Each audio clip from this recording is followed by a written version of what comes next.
তো here আৰু a new day and a new vlog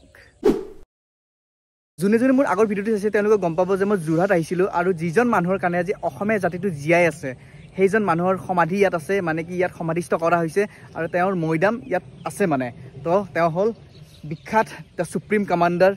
Lachit Borphukan তো জুৰহাটৰ মাজমজিয়াত বনোৱা হৈছে অসমৰ সৰ্বশ্ৰেষ্ঠ বীৰ লাচিত বৰফুকনৰ 125 ফুট ওখ প্ৰতিমূৰ্তিটো এতিয়া বলক যোৱা ভিডিওটো য'ত শেষ কৰিছিলো তাৰে পৰা আৰম্ভ কৰি আছো বলক কেনেকৈ ক'ত কি আহিলো বলক তো মেপ চাইছে লাচিত মৈদামটো বিচাৰি গৈ আছো অলপ গাঁৱৰ ভিতৰত হয় মানে মেইন ৰাস্তাৰ পৰা অলপ সোমাব লাগে 2-3 কিলোমিটাৰ মান হয় তো চাই গৈ আছো আৰু ইমান টাইম একো হোৱা নাছিল কিন্তু এতিয়াহে ফিল হৈ আছে যে মই সোলো ট্ৰিপ কৰিছো কাৰণ আখে পাখে কোনো মানুহ দুনু নাই সব গাঁৱৰ মাজেদি খুচকাৰি গৈ আছো বেছিভাগ মানে হিষ্টৰিকেল সাইটছবোৰ এনেকুৱা গাঁৱৰ ভিতৰতে থাকে মানে ভিতৰত সোমাই আহিব লাগে যোনখন গাঁৱত ষ্টেচু অফ হেলৰ বীৰত্বৰ প্ৰতীক লাচিত বৰফুকনৰ মূৰ্তি বনোৱা হৈছে সেইখন গাঁৱৰ নাম হ'ল উলুঙাপাৰ গোহাই গাঁও বৰ্তমান মোৰ অৱস্থাটো হে মাই নেম ইজ খানৰ শাহৰুখ খান টাইপ হৈছে মানে যে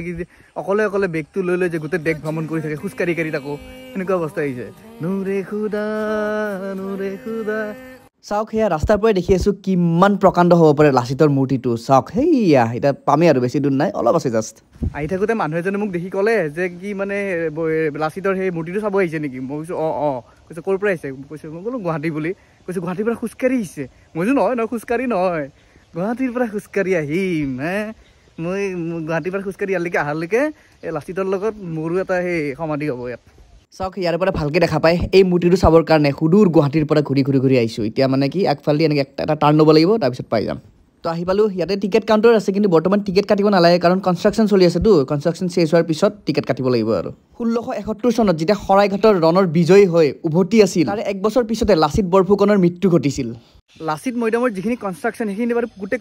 কমপ্লিট হোৱা নাই কিন্তু মানে কি এইখিনি মই দেখাব পাৰোঁ আপোনালোকক চাওক এইটো মূৰ্তিটো 125 ফুট বাপৰে কি প্ৰকাণ্ড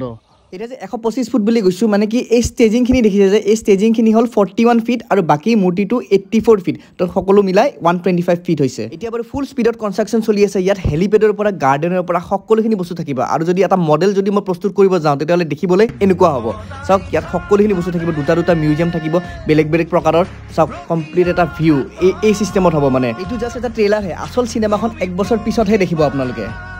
তো ভিতৰত সোমাই আহিলোঁ আৰু ইয়াত কেইটামান পুল দেখিবলৈ পাব মেইন গেট যোনখন আছে মেইন গেটৰ পৰা চিধা আপোনালোকে এই ব্ৰঞ্জৰ মূৰ্তিটো প্ৰকাণ্ড ব্ৰঞ্জৰ মূৰ্তিটো দেখিবলৈ পাব ইয়াত মোৰ পিছফালে আপোনালোকে লক্ষ্য কৰিব পাৰিছে যে দুটা মিউজিয়ামৰ দৰে কিবা বনোৱা আছে মানে কি দুটা মিউজিয়াম একচুৱেলি হ'ব ইয়াত তো মিউজিয়াম এইকেইটা এটা মিউজিয়াম হ'ব লাচিত বৰফুকনৰ আৰু আনটো হ'ব টাই আহোমৰ মিউজিয়াম তো দুটা মিউজিয়াম আশে পাশে দেখিবলৈ পাব ইয়াত যিমান যি মাৰ্বল ইউজ কৰা হৈছে চব মাৰ্বল ৰাজস্থানৰ পৰা অনা হৈছে আৰু মানে কি যোনটো মাৰ্বলেৰে ষ্টেচু অফ ইউনিটি বনোৱা হৈছিল সেই মাৰ্বলটোৱে ইয়াত ইউজ কৰা হৈছে যিমান মাৰ্বল ইয়াতে মাৰ্বল হওক বা ওপৰত যিমান মাৰ্বল আছে চব সেই মাৰ্বলে ইউজ কৰিছে বীৰ লাচিতৰ এই বিশাল মূৰ্তিটো সেইটো কোম্পানীয়ে বনাইছে যোনটো কোম্পানীয়ে ষ্টেচু অফ ইউনিটি বনাইছিল নামটো কিবা আছিল ৰাম ভি সুতাৰ নে কিবা সেই নামটো আছিল কোম্পানীৰ নামটো তো বিশাল মূৰ্তিটো একদম একজেক্ট হৈছে 9 মাৰ্চ 2024 চনত অসমৰ ৰাজ্যপাল অসমৰ মুখ্যমন্ত্ৰী আৰু প্ৰধানমন্ত্ৰীয়ে এই মূৰ্তিটো উন্মোচন কৰি গৈছে এতিয়া বাৰু সম্পূৰ্ণভাৱে কমপ্লিট হোৱা নাই মানে এক বছৰ প্ৰায় লাগি যাব মানে 25 চনটো ক'ব গ'লে 25 চনটো প্ৰায় লাগিয়ে যাব কাৰণ বহুত কনষ্ট্ৰাকশ্যন বাকী আছে সেইফালেও বিল্ডিং বনাই আছে এই মিউজিয়ামবোৰ কেইটা অলপ হ'ল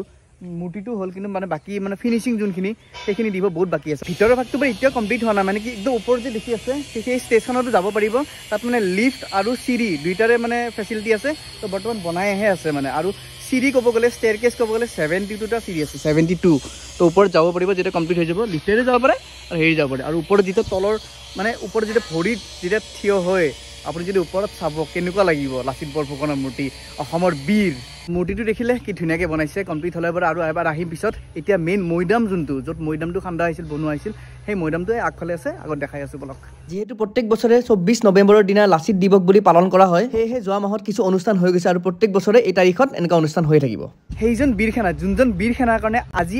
আমাক নিজকে অসমীয়া বুলি ক'ব পাৰোঁ ডাঠি ক'ব পাৰোঁ যে আমি অসমীয়া তো তেওঁৰ যোনটো মানে সমাধি বা যোনটো মানে মৈদাম বুলি কয় সেই মৈদামটো ইয়াত ৰখা হৈছে ইয়াত মানে সমাধিস্থ কৰা হৈছে এইটো চাওক ধুনীয়াকৈ বনোৱা হৈছে ধুনীয়াকৈ ৰখা হৈছে এতিয়া এটা ডাঙৰ প্ৰশ্ন উত্থাপন হৈছে যে লাচিত বৰফুকনটো শিৱসাগৰ আছিল কিন্তু তেওঁক যোৰহাটত কিয় সমাধিস্থ কৰাইছিল মৈদামটো কিয় যোৰহাটত বনোৱা হৈছিল একচুৱেলি যেতিয়া তেওঁ বৰফুকনৰ টাইটেলটো পাইছিল যেতিয়া সেই সময়ত তেওঁ যেতিয়া ঘৰলৈ উভতি আছিল শিৱসাগৰলৈ মানে ব্ৰহ্মপুত্ৰ হৈ তেতিয়া সেই বাটতে তেওঁৰ মৃত্যু হৈছিল তো সেই বাটৰ মাজত যিহেতু মৃত্যু হৈছিল তো তেওঁ কি কৰিলে ইয়াৰে যিখিনি মানে বাসিন্দা আছে তেওঁলোকে কি কৰিলে তেওঁক মানে ইয়াতে মানে সমাধিস্থ কৰা মানে ডিচিজন ল'লে তো তেনেকৈ ইয়াত সমাধিটো ইয়াত বনোৱা হ'ল ধুনীয়াকৈ তেনেকৈ মৈদামটো ইয়াত ধুনীয়াকৈ বনাই দিয়া হ'ল তাৰে তলত মানে কি এইটো ডাইৰেক্ট মাটিৰ সেই লেপ দিয়া আছে কিন্তু তলত যোনটো মানে কবৰ বুলি কয় বা তেনেকুৱা থাকে ন কিবা এটা তো সেই বস্তুটো তলত আছে মানে কি ধুনীয়াকৈ বনাইছে তো সেয়াই আৰু ব্ৰহ্মপুত্ৰৰ যোনখিনি ঠাইত লাচিত বৰফুকনৰ মৃত্যু ঘটিছিল ইয়াৰে পৰা বেছি দূৰ নহয় সেইকাৰণে লাচিতৰ মৈদামটো ইয়াতে বনোৱা হৈছিল লগতে এটা কথা কৈ দিওঁ বহুতে মানে কি এই ভিডিঅ'টো চাই মানে আহিব বিচাৰিব লাচিত মানে মৈদামত কিন্তু কথা এটা কৈ লওঁ যে এতিয়া নাহিব আপোনালোকে মানে অহা বছৰ যেতিয়া কমপ্লিট হৈ যাব 25 লাষ্টলৈকে হৈ যাবলৈ বুলি কৈছে মোক তো 25 লাষ্টত যেতিয়া হৈ যাব তেতিয়া আহিব কাৰণ মানে কি মই যেতিয়া আহিছোঁ এইখিনিত মানে মোক বেৰিকেড দিয়া আছে ন মই জাষ্ট ক'লোঁ যে গুৱাহাটীৰ পৰা আহিছোঁ তো তেনেকৈ মোক মানে সোমাব দিলে নহ'লে ইমান দূৰৰ পৰা নহ'লে মানে সোমাব নিদিলে হয় সেইকাৰণে আপোনালোকে যদি আহে তেতিয়াহ'লে ইমান ইজিলি চাগে সোমাব নিদিবও পাৰে সেইকাৰণে যেতিয়া কমপ্লিট হ'ব খবৰটো পাই থাকিব কমপ্লিট হোৱাৰ পিছতহে আহিব ইয়াত ভাল লাগিব তেতিয়া তো সেই আছিল বীৰ লাচিত বৰফুকন দ্য সুপ্ৰিম কামাণ্ডাৰৰ এটা প্ৰতিমূৰ্তি কি প্ৰকাণ্ড 125 ফুট তো ইয়াৰে পৰা চেলুট যেতিয়া আহিম আকৌ মানে ভৰি চুম মই আহিলে ওপৰত উঠি তো ইয়াতে ভিডিঅ'টো শেষ নকৰোঁ বাৰু ওলাই লওঁ ইয়াৰ পৰা তাৰপিছত বাকীখিনি দেখাই আছোঁ তাৰে পৰা ওলাই আহি দেখিলোঁ যে মানুহৰ ঘৰৰ পদূলিতে এনেকৈ চাহ বাগান বনাই থৈছে ইয়াত মানে ঘৰে ঘৰে চাহ বাগান আছে মানে সেইকাৰণেতো কয় যে T capital of Assam Jorhat ৰাতিপুৱা খোজকাঢ়াটো ঠিকেই আছিল কিন্তু এতিয়া যেতিয়া খোজকাঢ়ি গৈ আছোঁ কিবা ভাগৰ লাগি আছে গৰম টাইপ এনে ৰ'দটো দিছে ন এতিয়া ফাটাফাটিকৈ এনে আজি চানডে মানে ৰ'দ গাঁৱৰ মানুহবিলাক কিন্তু জল্দি উঠে যিমান দেখিছোঁ মানে মানুহবিলাকে মানে নিজৰ কাম কাজ কৰিব গৈ ওলাই গৈছে মানে আমাৰ সেই তাতে মানে ঘুমে গেৰা দেৰিকৈ উঠে চবে একদম ভাগৰো লাগিছে ভোকো লাগিছে তাকেতো বহুত দূৰ যাব বাকী আছে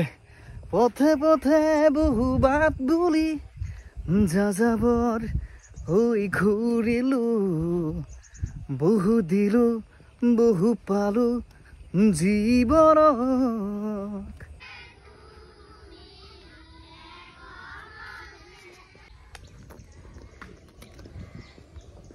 অকলে খোজকাঢ়ি গৈ আছোঁ আৰু বহুত দূৰ যাব আছে ইয়াৰে পৰা যাম নিমাতীৰ পিছত মাজুলী ভগৱানো মোৰ কষ্ট দেখিব নোৱাৰিলে আৰু এই মানুহজনক পঠাই দিলে মানে কি মই এড্ৰেছ সুধিছিলোঁ ক'লে যে বোলা থৈ আহোঁ মই ইয়ালৈকে যোৰহাটত বেলেগ কিবা নহ'লেও কিন্তু মানুহৰ সহায়খিনি পূৰা পাইছোঁ দে ষ্টেচনৰ পৰা হওক বা মেজিকত অহাৰ পৰা হওক এইখিনি হওক মানে বিৰাট হেল্প কৰিছে মানে এড্ৰেছ ওলোৱাত মানে বহুত সহায় কৰিছে তো ভাল লাগিছে কিবা এটা দাদা এতিয়া যে মই যদি নিমাতী ঘাট যাওঁ তেতিয়া ইয়াৰ পৰা ক'ত যাব লাগিব প্ৰথম যোৰহাট গ'লে হ'ল যোৰহাট টাউনলৈ যাব লাগিব ন আচ্ছা টাউনৰ পৰা গাড়ী পাই যাম আচ্ছা গাড়ী পাই যাম ন ঠিক আছে এনে টাইমিংটো 4টা বজালৈকেহে থাকে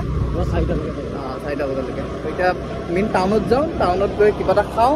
খাই মেলি তাৰপিছত আৰু নিমাতী ঘাটলৈকে যাম তো বাই লাচিত মৈদাম যেতিয়া কমপ্লিট হৈ যাব পুনৰ আকৌ আহিম এতিয়া বলক ইয়াত অটো ধৰোঁ অটো বা টেম্পু কিবা পায় তো তাৰ পৰা ডাইৰেক্ট টাউনত যাব লাগিব তাতে কিবা এটা খাব লাগিব পৰঠা চৰঠা অকলে বা চ'ল' ৰাইড কৰিলে এটা বস্তু ভাল এটা বস্তু মানে বেনিফিট যে মানে কি কিছুমান বস্তু ভাল বস্তু নিজে বস্তু শিকিব পাৰি এনেও মই আগৰ পৰা কওঁ যে travelling is the best knowledge তো টাউন আহি পাই পৰঠাখন বঢ়িয়াকৈ মাৰি দিলোঁ একদম পৰঠা চৰঠা খালোঁ বাৰু পেট পূজা হৈ গ'ল বঢ়িয়াকৈ এতিয়া ভাবিছোঁ ক'ত যাওঁ নিমাতী যাওঁ নেকি নিমাতীয়ে যাওঁ বলক গাড়ী চাড়ী ৰখি আছে নিমাতীয়ে চলো তো ইয়াতে মেজিক পাই 50 টকা ভাড়া লয় নিমাতীলৈকে তো বহি ল'লোঁ নিমাতীৰ কাৰণে আৰু মানে 20-25 মিনিটমান লাগিব চাগে তো তাৰ পৰা ডাইৰেক্ট নাৱেদি সিটো পাৰে মানে মাজুলীৰ পৰা যাম ফুলনিৰ পৰা জেংৰাইমুখৰ পৰা ঢকুৱাখানাৰ পিছত লাষ্টত মই ভৰি দিম নৰ্থ লখিমপুৰত